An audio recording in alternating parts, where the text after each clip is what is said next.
Caiaphas sat in the council chamber and asked a priest, "When are they taking Jesus to Golgotha?" "Preparations are underway," the priest replied. "In a way, the problem is solved," Caiaphas said calmly. Then, 2 soldiers brought Barabbas before him. Caiaphas signaled the soldiers to leave, then approached Barabbas and asked, "Are you okay, Barabbas?" Barabbas glared at him angrily and said, "How can I be okay while you are still alive?" Caiaphas laughed with a fake smile and said, "You still thirst for blood, I see," as he stepped closer. "Barabbas, I have thought carefully about your request. I understand your need for justice. You have been asking for land to bury your people for many years. So we have decided to grant you that land and set you free." Barabbas stared at him and said, "You act well, Caiaphas. You're not freeing me. You're crucifying Jesus instead." Caiaphas quickly responded, "But you are free now, aren't you?"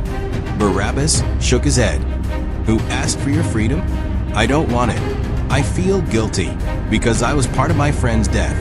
I would rather suffer slowly than be set free like this." Just then a priest called out, "Barabbas." Barabbas turned and said, "Instead of whom are you releasing me? A righteous man? A saint? I am a sinner, a rebel, a criminal, and yet I walk free, while Jesus is crucified. What kind of justice is this? Put me back in prison. Release him instead." Caiaphas shook his head and said, "It's too late, Barabbas. They have already taken Jesus to be crucified. We can't do anything now. His life is end. That was Pilate's decision. Now let's talk about your case." Barabbas glared at him. "What do you want me to say? Are you expecting me to be grateful for my release? My fight is not over. I will keep struggling until my people get what they deserve." Caiaphas said, "Barabbas, you don't need to fight anymore. Your request has been granted.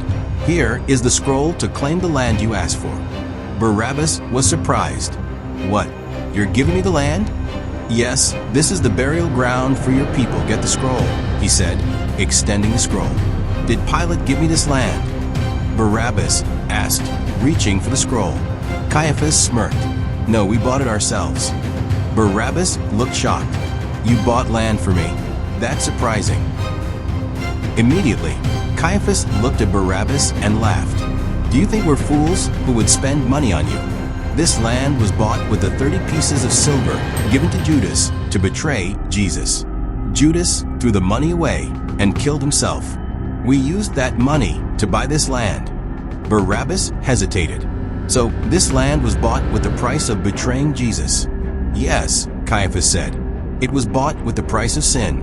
Here, take the scroll." Caiaphas said, and held out the sword again. Barabbas shook his head. "I don't want this land. None of my people should be buried in a place bought with the blood of a saint.